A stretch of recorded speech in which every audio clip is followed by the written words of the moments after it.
आए हैं, हाँ। तो राज्यपाल ने सम्मानित किया है। जी हाँ। बेटी बचाओ बेटी पढ़ाओ संस्था के माध्यम से, बीजेपी के माध्यम से कार्य कर रहे हैं, क्या है उनके बारे में? नहीं, देखिए, दो बात बताना चाहूँगा। एक तो धर्मेश को जब से पद दिया है, ये बहुत एक्टिव है, काम करते हैं। लेकिन काम तो मैं भी 31 साल से करता हूँ, लेकिन मैंने कभी ऐसा कोई बड़े नेता के पास जाके फोटो निकाल कर उसका प्रचार करने का कभी मेरे मन में नहीं आया है।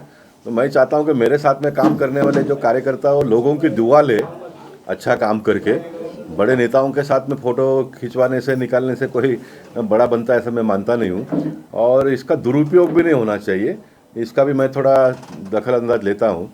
और कुल मिलकर बेटी बचाओ बेटी पढ़ाओ का काम धर्मेश भाई कर रहे हैं, लेकिन रिजल्ट ओरिएंटेड करना चाहिए। साल में एक आधा कार्यक्रम इस प्रकार का करना चाहिए कि मैंने इतने बेटियों को मदद किया, क्या क्या किया, उसका रिजल्ट दे के फिर उसका कोई फ़ोटो निकालते हैं तो इट इज़ वेलकम। समाज को एक मार्गदर्शन होना चाहिए। जैसे मेरे अंडर में ये काम करके यहाँ तक पहुँचे हैं, इनके साथ में काम करने वाले भी आगे आए, इस प्रकार का एक हमने काम करना चाहिए। नहीं तो फिर काम बाजू में रह जाएगा और फोटो सेशन चलता रहेगा, तो उससे समाज का भला नहीं होगा। इन दिनों में जो नवरात्र चल रहा है, इसके बारे में बहुत सारे शिकायत भी आ रही है। नवरात्र भारतीय जनता पार्टी ने कभी भी बिल्डरों के पास से डोनेशन वगैरह लेकर किया ही नहीं। और मेरा ये मानना है कि चुने हुए जनप्रतिनिधि ने पब्लिक का काम करना चाहिए। नवरात्र उत्सव, दही हंडी, गणपति बापा, ये सब करने वाले समाज में बहुत सारे लोग हैं। उनको उनका सभी काम पॉलिटिशियन लोग करेंगे तो फिर बाकी के लोग क्या करेंगे? इसलिए थोड़ा मैंने इसी तरह से काम किया है 31 साल जनप्रतिनिधि होकर, और मैं मानता हूँ कि मेरा ये काम करने का तरीका ही पब्लिक को पसंद है, और इस प्रकार का काम मेरे साथ में काम करने वाले कार्यकर्ता करें, ये मेरी अपेक्षा है। अटल जी का पुतला काफी संघर्ष के बाद आपने लगाया, उसको लेकर अरे बहुत अच्छी बात आपने छेड़ी। जरा इसका ढंग से बनाओ। आज के लोकसत्ता में आपके जानकारी के लिए, और हमारे देश के महाराष्ट्र के उप मुख्यमंत्री देवेंद्र फडणवीस मॉस्को गए हैं। मॉस्को में अन्नाभाऊ साठे का पुतला वहाँ पर लगाया, उसका अनावरण करने के लिए हो गए, मॉस्को गए।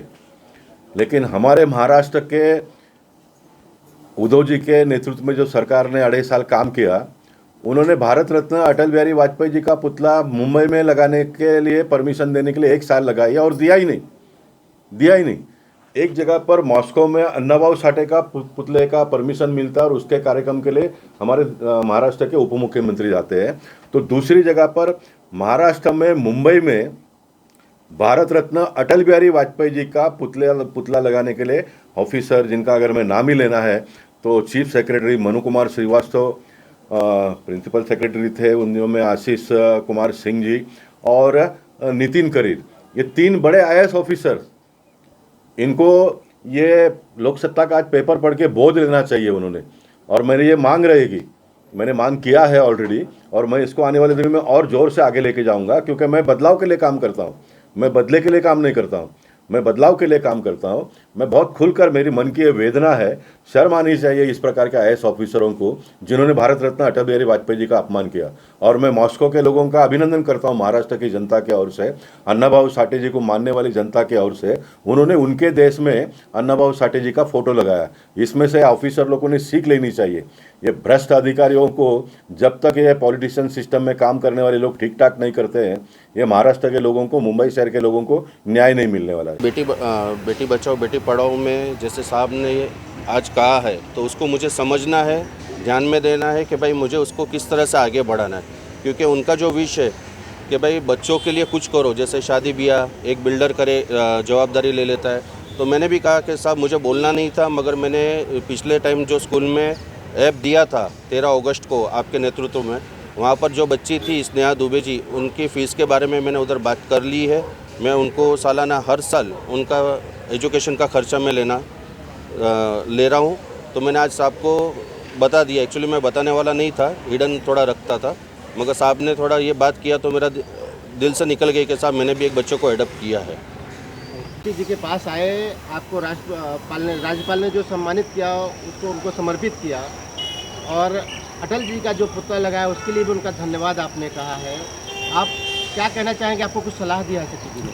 जी, सबसे पहले तो मैं शेट्टी साहब का आभारी हूँ। उन्होंने हर समय हर वक्त मुझे सराहनीय किया है। उन्होंने मेरे को, जैसे एक पिता रहते हैं, वो अपने पुत्रों को कभी भी, अपने बच्चे को कभी भी अच्छा वो नहीं बोलते कि हाँ तूने अच्छा काम किया है। हमेशा मुझे इसी तरह से वो आगे लेके आए हैं। और आज ये मेरे हाथ में जो प्रमाण पत्र है मुझे जो राज्यपाल जी ने मुझे दिया गया है, तो ये पूरा श्रेय मैं श्री गोपाल शेट्टी साहब को देता हूँ, क्योंकि उन्होंने हर प्रोग्राम में आके मुझे आशीर्वाद दिए। और मैंने उनसे जो भी बात की कि मैं ये प्रोग्राम ले रहा हूँ, तो उसमें उन्होंने रूपरेखा मुझे हमेशा समझाई कि इस तरह से लेना है। और आज उन्होंने जो आपसे कहा है, बातचीत हुई है, उसके अंदर मुझे ये समझ में आ रहा है कि सर ने ये कहा है कि धर्मेश ये पहला और आखिरी लेटर नहीं है तेरे लिए, तू इसके बाद भी तुझे काम करना है, अच्छी तरह से करना है, जैसे मैं करता हूँ उसी तरह से तू भी किया कर के गरीबों के बीच में और समाज के बीच में जाया कर। और मैंने आपने देखा होगा कि हमेशा मैं समाज के बीच में रहा हूँ। जैसे हर बहनों का मैंने टर्फ क्रिकेट लिया था, जिसमें 250 महिला बहनें आके खेले थे। प्लस मैंने एक ऐप का वितरण किया था अभी 13 अगस्त को, जिसमें गरीब बच्चों को, ज़रूरतमंद बच्चों को मैंने फ्री में ऐप दिया, शिक्षण ऐप 10वीं का। तो साहब जानते हैं कि ये तेरा पहला और आखिरी लेटर नहीं है, तो इसमें तू ज़्यादा वो खुश मत हो, तुझे और भी काम करना है। आप देख रहे हैं सक्षम न्यूज इंडिया, सबसे पहले सबसे तेज।